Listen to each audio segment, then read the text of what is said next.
जो इंजन जिस जहाज का खराब था उससे मार दिए दुनिया की सबसे एडवांस जहाज। समझा गया?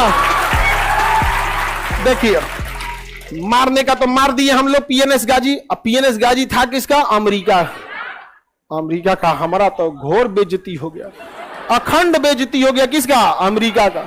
अमेरिका कहा कि अब इसका हम बदला लेंगे। तो पाकिस्तान कहा अमेरिका से कि देखिए हमारा बेइज्जती नहीं हो रहा है, आपका भी बेइज्जती हो रहा है, प्लीज हमको बचा लीजिए।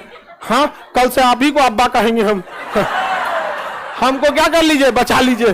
तो पाकिस्तान को बचाने के लिए कौन आया? अमेरिका। अब हमारा तो पूरा युद्ध बदल गया भैया। अब हम लोग अमेरिका से कहां से लड़ेंगे? 1971 में 1971 में लड़ाई हो रही थी। अब हम लोग अमेरिका से कहां लड़ेंगे? इतना एडवांस देश है। आजो कितना उसके। अब उस ससुरा अपना पानी वाला बेड़ा भेज दिया, पनडुब्बी। उसके पास जो विमान बागपत था ना, हमारे विक्रांत से 4 गुना बड़ा था, और इसमें लगा हुआ था परमाणु बम। और इसके साथ लगभग 30-40 पानी वाली जहाज चलती थी। साथ में पनडुब्बी थी, डिस्ट्रॉयर थी, फ्रिगेट थी, राशन वाला था, फ्यूल वाला था, पूरा ग्रुप था इस जहाजों का। और इसका नाम था 7वां बेड़ा। क्या नाम था? 7वां बेड़ा। किसने भेज दिया? इस ससुरा अकेले नहीं आता, 30-40 को लेके चलता है, पूरा फ्लीट चलता है यहाँ पे। एगो पे खाली मिसाइलें लदल, एगो पे कुछ लदल, पूरा का पूरा जिस जगह पे जाते हैं तबाह कर देते हैं। 7वां बेड़ा इराक को उड़ा दिया, अकेले तबाह कर दिया। एक देश के लिए एक बेड़ा काफी है इसके पास। हम लोग के पास विक्रांत। अब तो हम लोग इंदिरा गांधी माथा पीट ली, इस ससुरा ई कहां से चला है। तब इंदिरा गांधी रूस को फोन की कि देखिए रूस, याद कीजिए श्रीलंका में आपकी मदद किसने किया था? भारत। तो रूस ने कहा कि ये सब छोड़िए ना, जरूरत क्या है बताइए। कहा ऐसा है ना, अमेरिका 7वां बेड़ा लेके चल दिया। 7वां बेड़ा लेके चल। इन्होंने फिर अपने जहाजों के पूरे बैटल ग्रुप को भेज दिया यहां पे। कहा कि चलो, इसका नाम था 40वां बेड़ा। अब इधर से चल दिया कौन? 40वां बेड़ा। अब बताइए पास में कौन है? रूस। पहुंच गया पहले 40वां बेड़ा, हिंद महासागर को ब्लॉक कर दिया। और जब ये पहुंच रहे हैं 7वां बेड़ा लेके,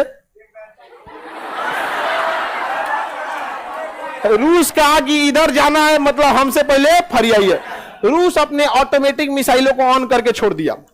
आप उसके रेंज में आइएगा, मार देगा आपको अपने से। और उस समय रूस बहुत शक्तिशाली था। अमेरिका को भागना पड़ा। अमेरिका ब्रिटेन को भी लेके आया था, और फ्रांस सबको लेके आया था यहाँ पे। ब्रिटेन कह रहा we are to late, TOO2, ये निगेटिव सेंस में लिया जाता है इसको। वी आर टू लेट, हम लोग बहुत देर हो गए हैं। अब पाकिस्तान कहा कि अब हमारा क्या होगा? तो वही होगा जो मंजूर खुदा होगा। नहीं जाने। अब तो पीएनएस गाजी डूब गया, 7वां बेड़ा लौट गया। पाकिस्तान का मनोबल मर चुका था। अब भारतीय सेना पूरी तरह से तबाह कर दी। किसको? बांग्लादेश को। पूरी तरह से तबाह किसको कर दी? बांग्लादेश को। और बांग्लादेश के 93,000 फौजियों ने सरेंडर किया कि हम नहीं लड़ पाएंगे। 93,000 फौजी। जरा सोचिए, इन गधों को सोचिए। हमारे यहां 120 फौजियों ने सरेंडर नहीं किया। उसी लड़ाई में ससुरा 93,000 फौजियों ने सरेंडर किया। गिनीज बुक ऑफ रिकॉर्ड में नाम दर्ज हो गया। इससे बड़ा सरेंडर दुनिया में कोई नहीं। और कहते हैं, और ये गधे कहते हैं कश्मीर ले लेंगे यहां पर। अरे हमारे यहां कोई ट्रेन पे चढ़ता है ना तो 150 रुपया का हवाई चप्पल नहीं छोड़ता है, उसको पकड़ के सोता है, नींद खुलता है, भाई चप्पल है कि नहीं मेरा? ससुरा तुम हमसे कश्मीर छीन लेगा? हम लोग के यहाँ साबुन खत्म हो जाता है तो मोड़ के फिर लगाते हैं लोग, और दीवार पे साट देते हैं, हाथ मांजेंगे। हमसे कश्मीर छीनेगा? हमारे यहाँ विद्यार्थियों का पेस्ट खत्म हो जाता है, कांच के निकाल रहा है, काट के बकोट के, उसके बाद पानी भर के।